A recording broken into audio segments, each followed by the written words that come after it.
Welcome into the Sportsmemo NFL Every Game on the Board podcast. Happy Friday to you out there. We got our first guest up, Teddy Covers. Teddy, welcome in. How are you doing today? I'm doing great. How about yourself? I'm doing good, Teddy. Excited to talk about the top half of the NFL Every Game on the Board card here, and we'll have Robbie Vino close us out. But Teddy, first game up, 4-5-1, 4-5-2, Carolina at Detroit. Looks like Carolina 4 or 4.5 on the road, 49.5 the total. Yeah, I mean, there's no love for the Lions in the betting markets right now, and that's putting it mildly. And I think it's fully understandable why. You look at Detroit, over the last 3 ball games, blown out by Seattle, blown out by Minnesota, blown out by Chicago. All right, and this is a team that had been major money winners prior. They covered, 5 in a row before this current skid. But that was then. This is now. And the way Detroit's gone down. Remember Kerryon Johnson was having all that success early on. I mean, the running game's been literally non-existent. The offensive line's been blown off the ball. Matthew Stafford's been set. After the 10-sack effort against Minnesota, he was pressured just as much last week at Chicago. And, when your quarterback gets sacked 16 times in 2 games and your defense produces only 2 sacks during that same span, it's a problem. So you can certainly understand why there's not a lot of love for the Lions here. And, of course, there's a Panthers team that they're coming off a debacle and an understandable debacle. They had to play. They'd won, they went 3 in a row going into that Thursday night game, and all of them big wins. And then they had to travel on the short week, and we've seen the teams that have to travel on the short week. I mean, the game plan hasn't been there. And that was certainly the case when they went to Pittsburgh and got lit up in that contest. Extra time to prepare off a bad loss, and again, you talk about the pass rush. Carolina's got one, 8 sacks in their last 2 games. That's, before that they had 4 sacks against the Eagles and 6 sacks against the Cowboys. They can get after the quarterback. So I can understand. I'm surprised there hasn't been more Panthers money. A game that opened 3.5 or so, sitting at 4.5 right now. I would expect this number to continue to sneak upwards between now and kickoff. Circle the wagons time or not for Detroit. I don't know if the Lions have a circle the wagons in them, and neither do the betting markets right about now. Teddy, let me ask you about Detroit, because you bring up the 3 losses in a row, both straight up and ATS. But October 21st-ish at Miami was their last win, and they dominated that game, Teddy. I was actually at that game, and they were pushing Miami around. The score, it was actually worse than that score indicates, 32-21 win at Miami. What exactly happened to this Lions team, in your opinion? They ran for 248 yards against the Dolphins. Since that time, their biggest is 76 yards in a game. And some of that, Miami's defense is no good. But I certainly, there's a couple issues going on behind the scenes. I don't think that the Golden Tate trade played out well in the locker room. I don't necessarily think when they fired, and Patricia fired the special teams coordinator, one of the holdovers from the Jim Caldwell era. I don't know that went over particularly well in the locker room, but more than any other factor, and you can go back to the Barry Sanders era. The Lions haven't had a dominant offensive line or even a good offensive line at any point in the last 25 years. And when you have bad offensive line play, you can't run the football, your QB's under pressure, and the offense doesn't work, and the defense wears down. And it's not like the Lions' defense was very good to begin with. But when the offense isn't moving the football, those defensive weaknesses become magnified. All right, good stuff, Teddy. We got 4-5-3, 4-5-4. Dallas at Atlanta, 48.5 the total, with the Falcons laying 3 across the board at Mercedes-Benz Stadium on Sunday. I didn't know you went to games, by the way. That was the one NFL game I've been to in the last 2 years. Granted, I was in Costa Rica last year, and then I went to an FAU Louisiana Tech game on Friday night. I feel like you got to go every now and again.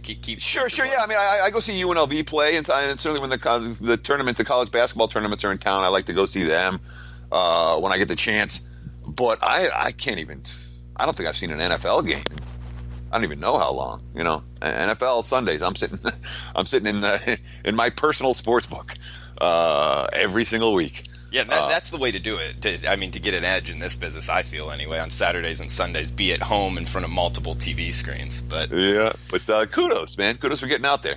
because it's something we should probably do more. But for NFL Sundays, I'm sure when the Raiders move to town, I'll probably get to a game sooner or later. But I'll take the under on how many Raiders games I get to. Dallas and Atlanta, fascinating matchup. Really is a fascinating matchup between these two teams from a spot standpoint. All right, and it stands out like a sore thumb as a bad spot for Dallas. Here are the Cowboys coming off a big road win at Philly. Everything broke right for them. Next week, another divisional opponent. Short week, Thanksgiving at home, a huge game for the Cowboys against the Redskins. And in between, here's this trip to Atlanta. And that's, when you have a coach like Jason Garrett, you worry about these type of spots, for sure. That being said, Dallas can get stops and Atlanta can't. And we saw that so clearly last week. The Falcons had a good game against the Redskins. The Redskins have no downfield weapons. Last week against the Cleveland team that has downfield weapons, it was the same old Falcons defense. Unable to stop the run, gashed by big plays, lit up through the air. Baker Mayfield had his best game, I guess, since the best game I've seen him have since the opener against the Jets against that Falcons defense. And Chubb's, picking off 92-yarders. And Atlanta, when you lose multiple Pro Bowlers on a defense, and there's not that much you can do, and the Falcons defense is going to be what it is. Dallas is a defense, and last week with Amari Cooper catching the football and someone who needs to be double covered, all of a sudden Zeke Elliott's got room to run, and Scott Linehan's not an idiot; he's a genius again. Yeah. So spot-wise, miserable spot for Dallas. Matchup-wise, I think the matchups work well for the Cowboys. So it's one of these playoff elimination games. And the Falcons, they're averaging 32 points a game at home. If they approach or exceed that total, Dallas is going to be in trouble because offense isn't built to score in the 30s. But, it's a type of game where side and total may well be related. Falcons and an over correlates, Cowboys and under correlates, at least a little bit in my mind. Guys, Teddy obviously knows his NFL. He's hitting 64% year to date. And on sides, even better, 19-8, 70% in the NFL. He's also got a college football play tonight. He's hitting near 60% on the college gridiron. And using coupon code Teddy9 at checkout, you can get his ESPN2 winner tonight. Friday night action. Using the coupon code Teddy9, you get it for only $9 on sportsmemo.com. Teddy, we got 455-456, Cincinnati at Baltimore. Not seeing many posted lines here. You want to hit this game quickly? Yeah, I was making a case for the Ravens. Look, I don't want any part of the Bengals. Okay, I mean, what happened? And again, I understand that it was New Orleans, and New Orleans is a different animal. But Cincinnati's defense is on pace to be the single worst defense in NFL history when it comes to yards allowed. And the last three games, they give up 45 to KC, 34 to Tampa, 51 to New Orleans. They're not getting stops right now, which is a problem against anyone. And, of course, Baltimore off the bye week. This is their circle the wagons game. They're playing against a team that's ahead of them in the standings. But Flacco's downgraded to doubtful. Okay, I might have taken a shot with Lamar Jackson here. But Lamar Jackson missed practice yesterday. He was sick. I don't want the QB making his first start that's missing practice 3 days before kickoff. There's a chance we could see RG3 behind center for Baltimore. He had a real good preseason, but and I don't know where the odds makers are going to price this. If it's Flacco, if it's Jackson, if it's RG3, there is a significant difference. So my initial lean was Baltimore, but given the uncertainty surrounding this game, I don't know that I get to the window. Less than a touchdown, I might look at them. Teddy, we got an NFC North battle here, 44.5 the total. Minnesota at Chicago, and it looks like the Bears laying 2.5 at home, seeing a couple threes, mostly 2.5s across the board. Yeah, it's not really a split line. This is mostly, you're right, it's a 2.5 line. There were threes at the open, and the wise guys came in and grabbed the Vikings off the bye. But plus the points, plus the field goal. So there's a lot of things to consider here. First is, which of these two defenses is better? Vic Fangio's done some pretty impressive things, despite the fact they didn't have Khalil Mack for half the season. Now they got Mack, and man, I mean, Football Outsiders says the Bears ranked number one defensively from a yards per play standpoint. They're near the top of the league. I mean, all the advanced metrics really like Chicago's defense, a lot more than Minnesota's defense. And yet, it's the Vikings coming off the bye. It's the Vikings getting guys back. I thought Everson Griffin made a difference upon his return to Minnesota's lineup. And Mike Zimmer kind of called out his defense a little bit during the bye, saying, we haven't been a good defense this year. So, if the Bears' defense is all that, big edge for Chicago, especially if Minnesota's isn't. But if what we've seen is not what we're going to see defense-wise, edge towards the Vikings. And you compare the QBs, and this is a key element in this handicap for me. Close game, fourth quarter, two strong defenses, maybe two elite defenses. Who do you want with the football in his hand? You want Kirk Cousins or do you want Mitch Trubisky? Who do you want, Teddy? I don't want Mitch Trubisky. I'll put it that way. Yeah, Kirk Cousins is the way to go. Safer choice, anyway. Well, Cousins makes. Trubisky's success. He's had a handful of good games this year. They've come and gone. Cousins is certainly the more consistent QB. Cousins is certainly the QB that has the history of being able to engineer game-winning drives in the fourth quarter against good defenses, even on the road. And I think that's a legitimate edge for Minnesota in a game where, the straight-up winner likely to be the point spread winner.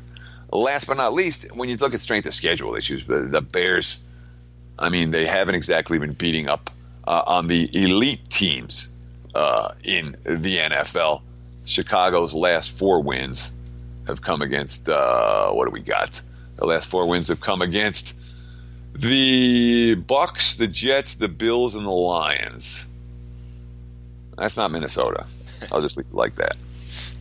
Good stuff, Teddy. We got 459, 460, a later start here, 1:25 Pacific kickoff. Philadelphia at New Orleans. Looks like 56 the total, so points projected in this one with, mostly 8s. New Orleans laying in the Big Easy, -8.